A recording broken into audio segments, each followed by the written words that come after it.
Good afternoon, everyone. My name is Dan Ostrower. I'm the CEO of Altitude. Thank you for joining us today for this webinar presented jointly by Innovation Leader and Altitude. The presentation today will last about 25 minutes and then we'll take some questions. Please feel free to type your questions in as we go. We'll keep tabs on them and get to as many as possible at the end. Also, we will be recording this webinar just in case you've got any technical difficulties or have to drop off early. You'll be able to get a copy of it. So let's get started. One of the hottest topics today in innovation is culture change.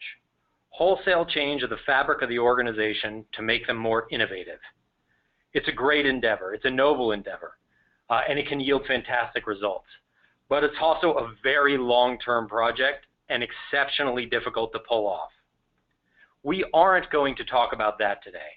Instead, my talk today is how to make innovation more effective in the organization as it exists today. Without wholesale transformation, how do you make it more likely that your innovation programs will yield real, tangible results? But first, I'll just take a few minutes to tell you about my company so you know who is talking to you. Altitude is an innovation and design consultancy. We help our clients see the world through the eyes of their customers in order to identify unforeseen opportunities for innovation. And then we help our clients design and develop the new products and services that will allow them to capture those opportunities.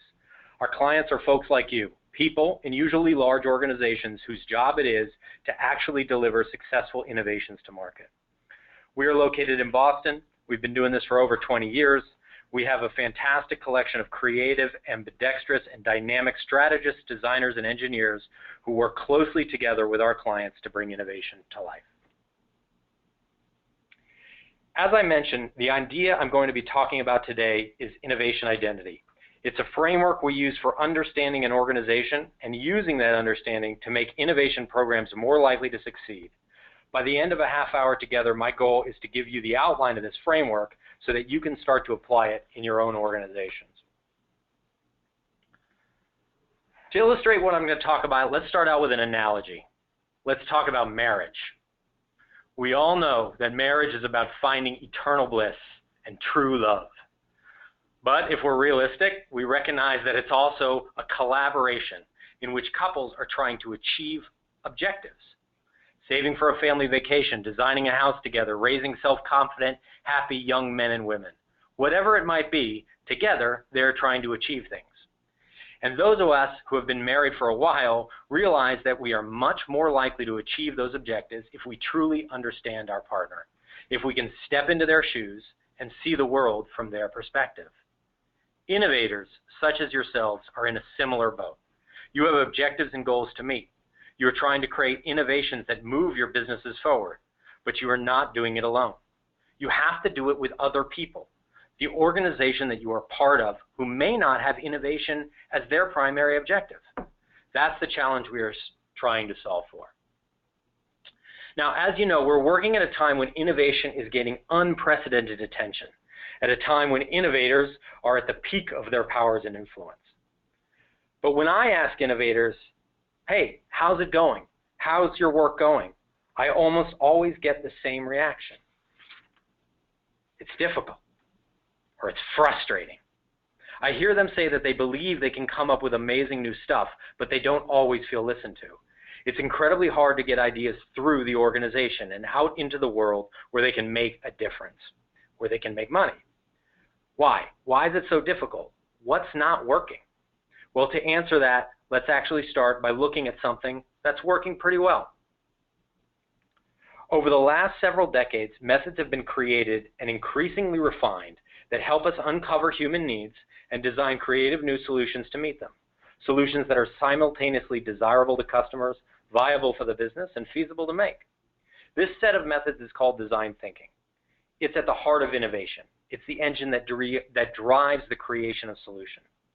Design thinking allows us to reframe problems from new perspectives, to empathize with customers, to combine the best of creative and analytical thinking, and to base our process not on conjecture and analysis, but by building and trying. This is in fact what my company does for and with our clients. But this talk isn't a lecture on design thinking. If you aren't familiar with it already, just understand this. It is at the heart of innovation. It's well-established and proven method for delivering innovations. It works. And perhaps a simpler way to think of design thinking is that it's all the stuff you do to create the concept, the actual new thing that will be produced at the end of innovation. This is an incredibly important part of innovation, and as I've said, we are getting pretty good at it collectively. So if that's not the problem, if that's not what's broken, if that's not why our climber is struggling to get up that mountain, what is the problem? Well, concepts are not enough. Innovation success isn't measured by how new or bold our concepts are. No, we measure innovation success by commerce. We measure innovation success by the business results it delivers to a particular organization. Growth, profit, share, loyalty. But we don't always get there. Just because design thinking can produce what empirically seems to be the right concept doesn't mean that concept will see the light of day. Big ideas, great concepts are met with resistance within organizations because they are risky, unknown, and threatening. And even if there isn't active resistance, passive aggression is sometimes enough to kill innovations off. You've all been there. You have a great concept, but all you hear are reasons it can't be done. All you hear about is how we can't afford to disrupt what we are doing today. You became an innovator to create the new, the exciting, and instead you find yourself in fights against the status quo.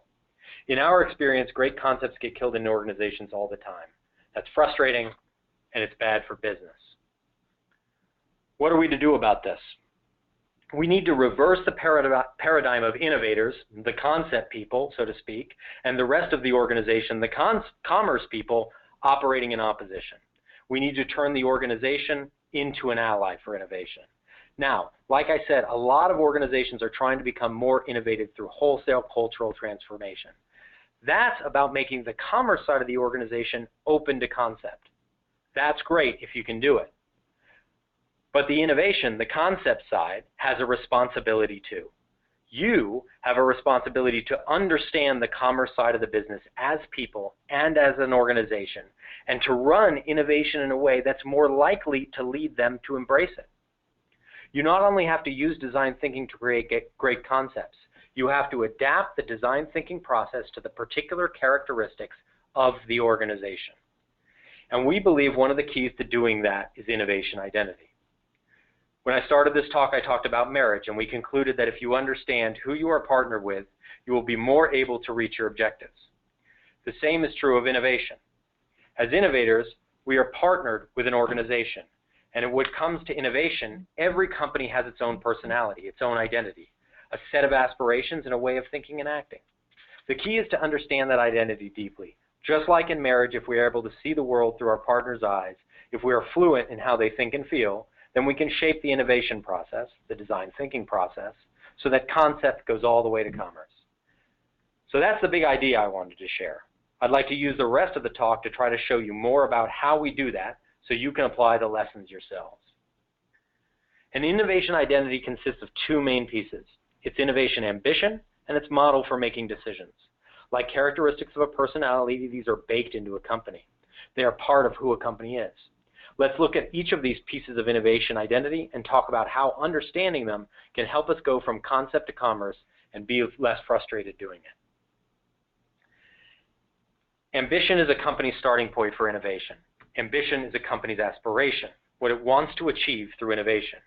In our work helping companies bring innovations to market, one of the biggest points of failure we've identified is that organizations are misaligned or unclear about their ambitions. Well, why does this matter? The design thinking process naturally wants to satisfy the grandest ambition. If unbounded, it will naturally want to produce the most amazing concept possible.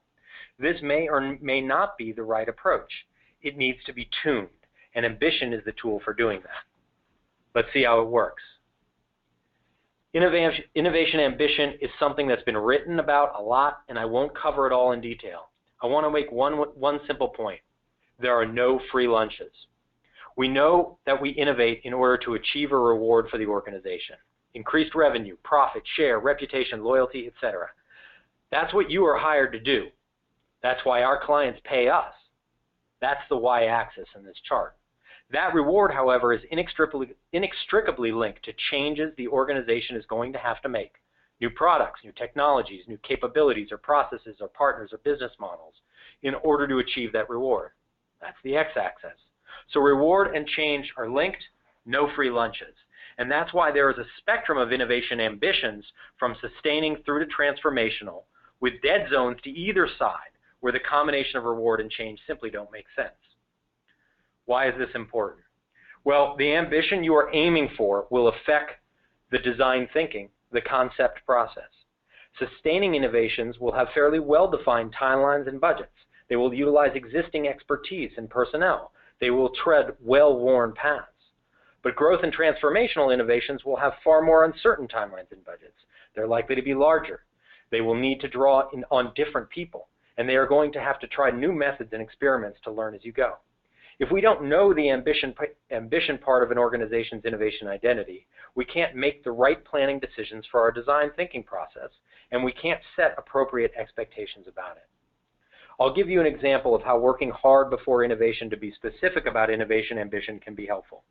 We have a client in the consumer durables business. They make small household appliances. The innovation team there was often frustrated because different stakeholders had different levels of tolerance for innovation, and it became unpredictable what would be approved and what wouldn't. Too much time was being spent arguing and not enough time innovating. Finally, the innovation leader forced the senior team to go through a process of discussing ambition. The senior team met repeatedly and went through a series of exercises to hone in on what reward they wanted to seek and what changes were in and out of bounds. They were able to determine that their objectives for innovation included significant growth, deeper relationships with end consumers, and more constant and frequent revenue streams from consumers. They determined that to achieve such reward, they'd need to focus on transformational innovations that included new business models like consumables or services. Think razor and razor blades. This meant that the innovation leader now knew where to focus his energies and what types of people and processes he'd need to be successful. It also meant that he knew that expectations would be aligned. No more arguing about whether his focus was in the right place or not. Besides clearing up uncertainty, having explicit conversations about ambition will help you avoid a particularly awful trap called the danger zone. This is where the organization is expecting significant reward but hasn't come to terms with the level of change or investment that will be required to achieve it. This is likely to lead to disappointments on all counts. What does this feel like? Well, we've experienced this ourselves, and it helped lead to some of the ideas I'm sharing with you today. We once worked with a client in the jewelry cleaning business. For those of you who are unfamiliar, the main product in jewelry cleaning is a nondescript plastic tub of cleaner into which you drop your most precious possession and hope it gets clean. You'll find these little tubs on the bottom shelves of Walgreens somewhere. This client came to us and said, "We want you to show us how to take jewelry cleaning from the cleaning aisle to the cosmetics aisle." Wow, great. That's some fantastic ambition. Just the type of problem that we love to work on. So we went to work. We talked to customers. We watched jewelry cleaning. We explored extreme users. We brainstormed. We concepted. We did all the design thinking stuff. And we came back with an exciting roadmap of ideas. Great ideas that to this day I'm confident people would love.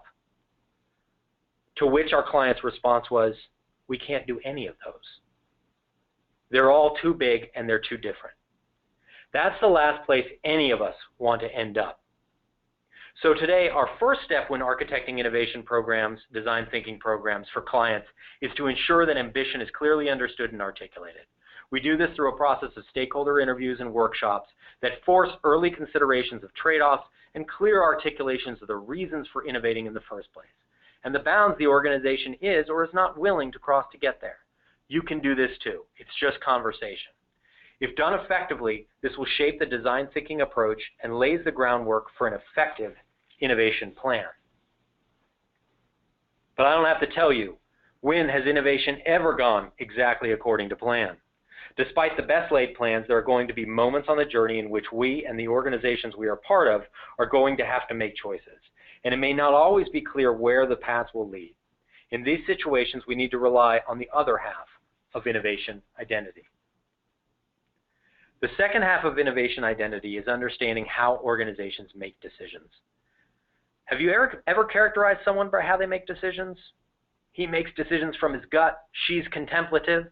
Well, just like with people, organizations have styles of decision making, biases, beliefs, ways of thinking, ways of talking.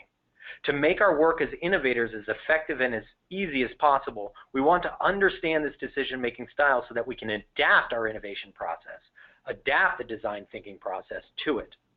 So the second half of innovation identity is a framework, a shortcut, a cheat sheet for helping you do just this.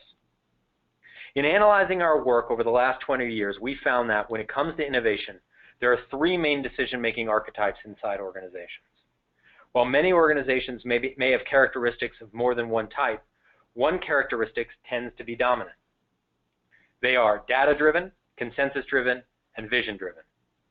Now, the supposition here is that you can A, figure out an organization's decision-making style, your organization, and B, use that determination to shape the design thinking process. This framework will help us do that.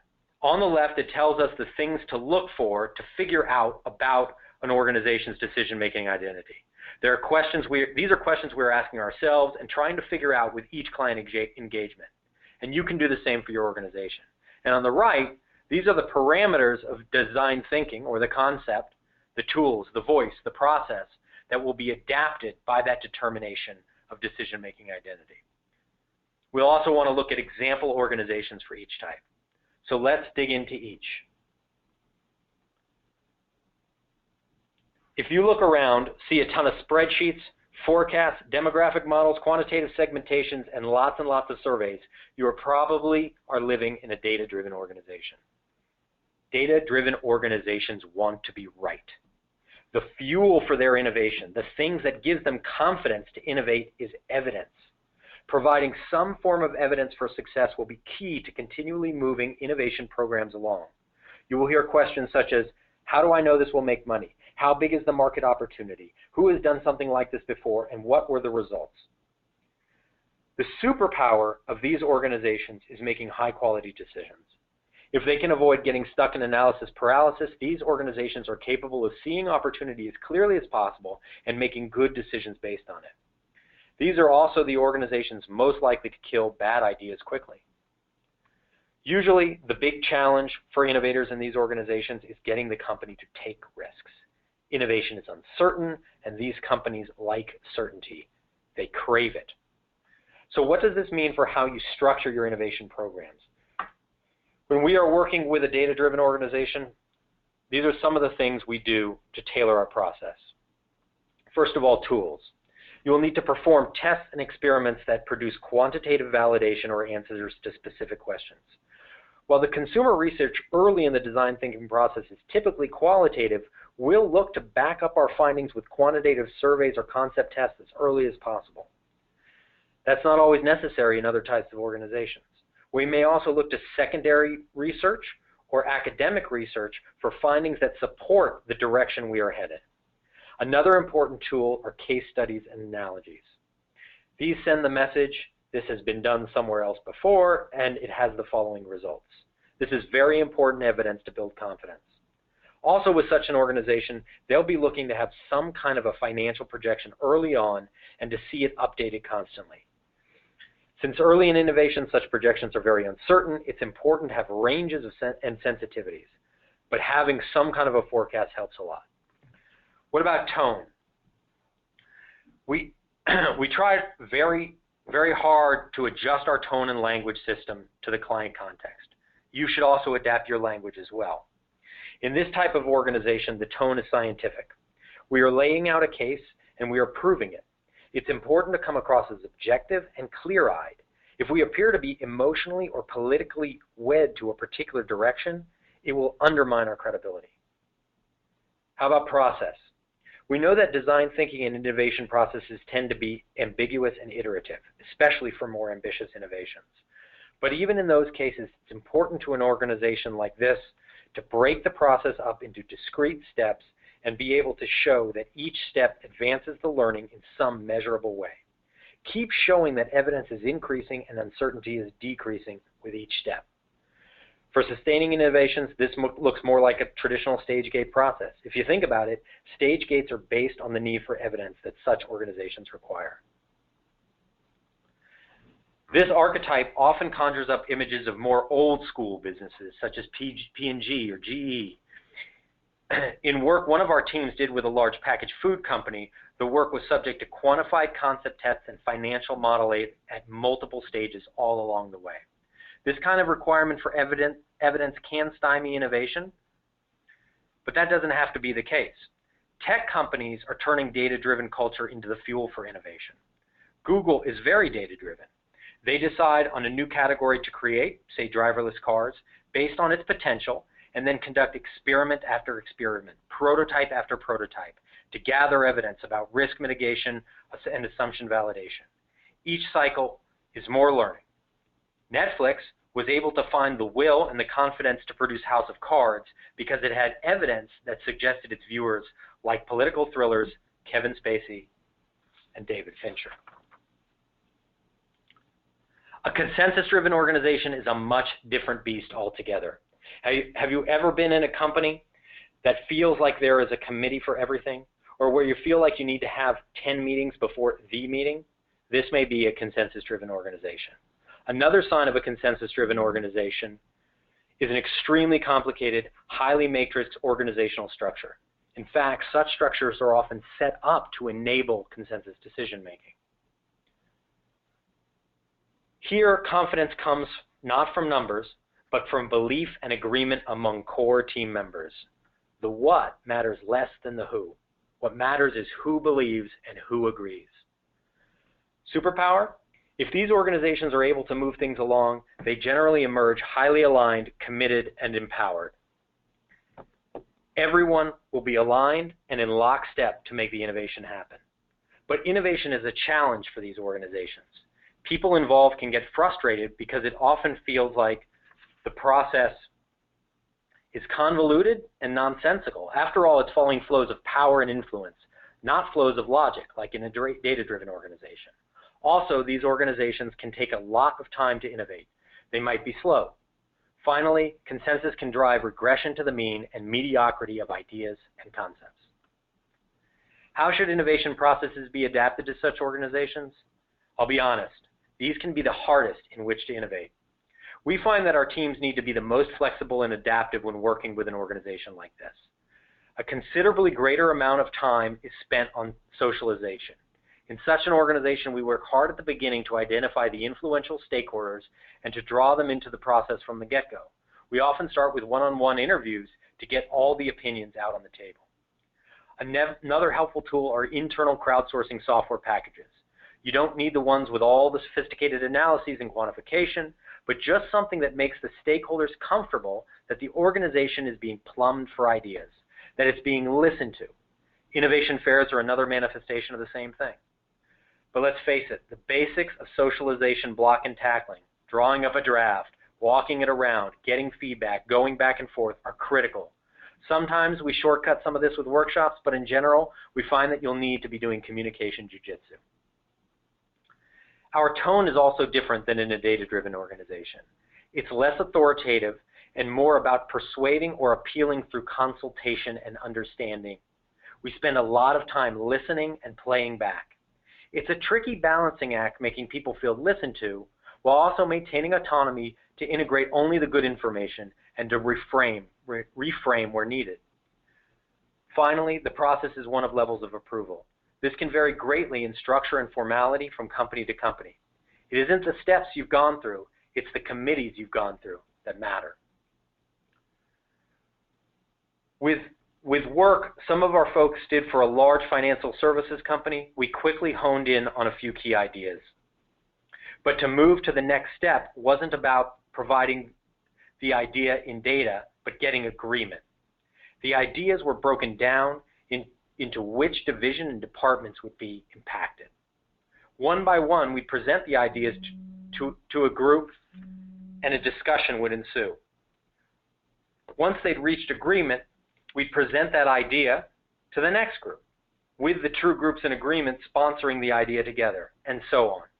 With each additional meeting, our team members would speak less and less, allowing the clients to convince each other.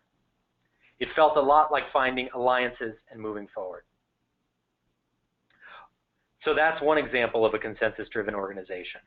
Over the last few years, we've actually been doing a lot of work with the Department of Defense, helping them adjust their service delivery model for a variety of services provided to airmen, soldiers, sailors, and Marines on bases around the world. The complexity, different branches, different functions, the civilian side, the military side, headquarters, installation, means that a tremendous amount of agreement needs to happen to move ideas forward. And while it seems surprising for the military to be consensus-driven, if you truly empathize with their organization, it makes sense. After all, they are very attuned to risk, and risk for them has enormous consequences. It's life and death. So it's natural for them to seek consensus before moving forward, even in situations where those consequences may not be as severe. Let's move on to the vision-driven organization. Anyone here ever use Method cleaning products? I've never actually worked with this organization, but it seems to me a vision-driven one. Right on the bottle it says, "People Against Dirty."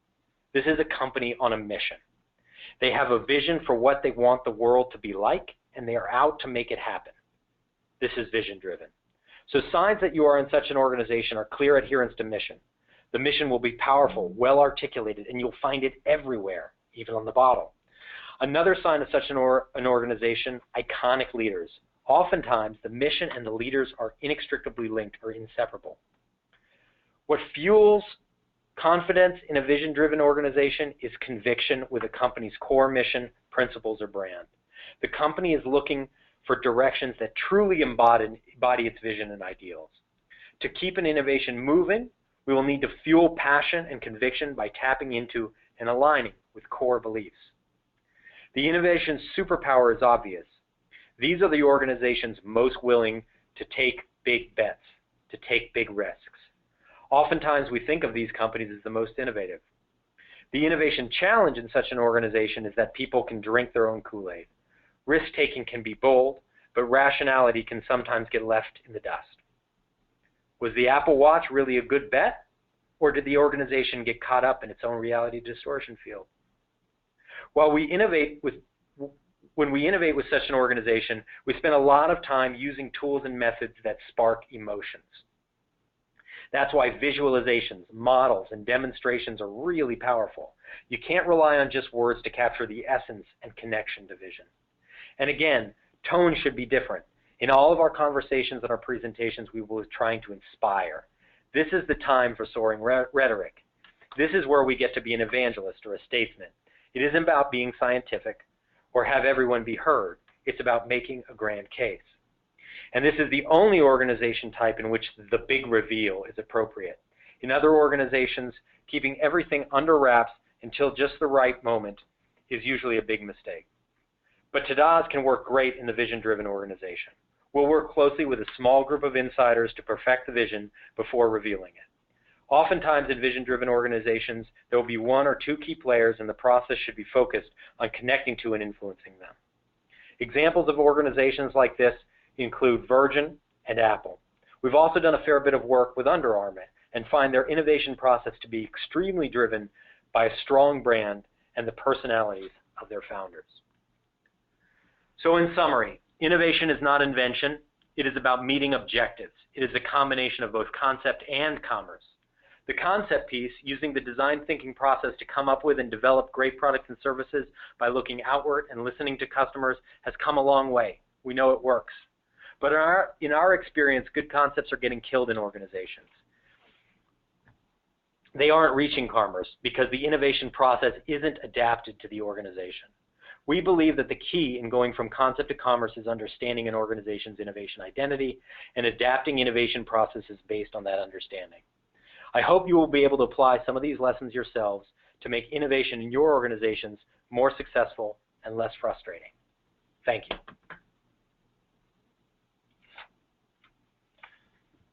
All right, got a question here.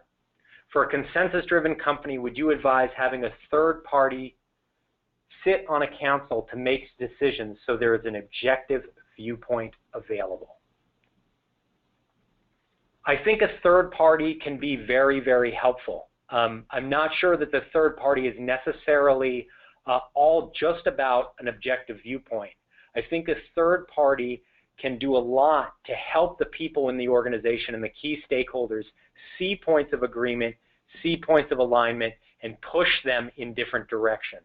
Again, they're going to need to feel that that alignment is there, so they can't have an outside idea forced upon them, but a third party can really push them to get out of their comfort zone and to bring consensus to a new place.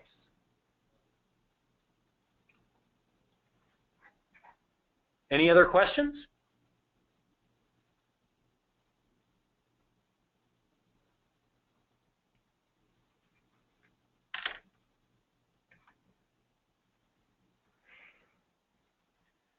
What's your advice about making sure you have enough advocates for your cause? Since most companies we talk to, and you say there are plenty of naysayers whenever you're doing something new.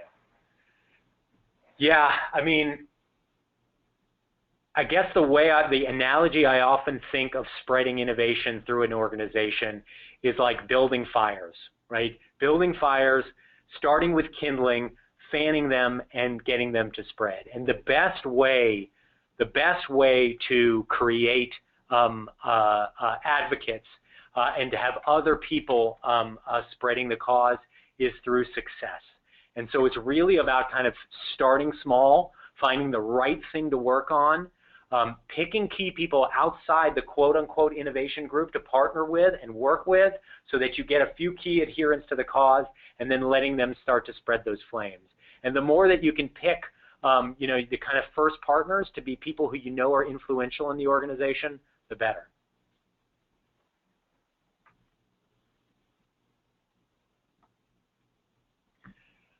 So here's a question. We seem to be a hybrid organization, consensus and vision. Do you see that often, and how do you adjust? So I would say that that's actually more the rule than the exception. I mean, I presented these things as very clean models, but most organizations do have a blend of both.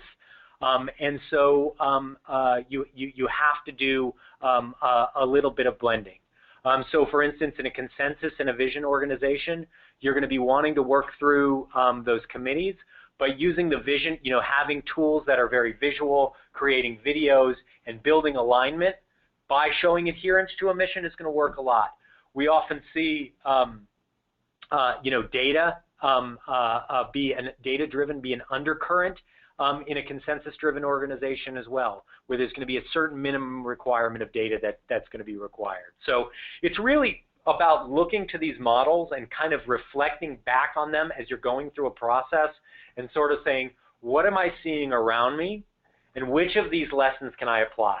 It's less really about just rigid cookie cutter and using the models to help you think and be attuned and empathize with what you're seeing.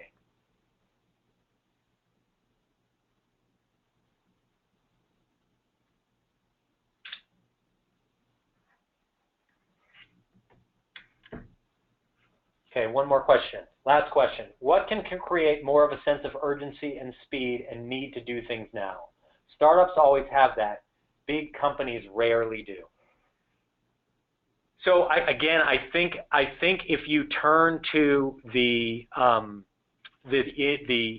innovation identity here and these three different models, you can find something to latch onto that creates a sense of urgency. You know, startups have a sense of urgency because it's life or death, right? Big companies don't have that. So what does the big company really, really care about, right? So if this is a vision-driven company, starting to think about what that vision is, getting an idea and attaching it to the vision, that can create what people care about. If it's really a data-driven company, then maybe the way you're starting off your innovation process is looking for that next huge market, right? The next market that's just going to be billions and billions of dollars, and saying, our innovation team is about that. That's what we're focused on. Framing your purpose as an innovation team with what the company really cares about makes a big difference. I alluded to the work we're doing with the Department of Defense. We talk all the time about the service member. Innovation is about making the service member's life better and about serving the mission of the military. And if we frame it that way, we have a lot more excitement and a lot more people on our side doing that work. So I think that's all the time we've got. I really, really appreciate your time today and for joining us. Please feel free to follow up with me individually afterward if you have any questions whatsoever. And like I said, we are making a recording of this, and we'll be making that available should you want to reference it. So thank you to Innovation Leader for making this webinar possible, and thank you all for joining us today. I look forward to being in touch. Best.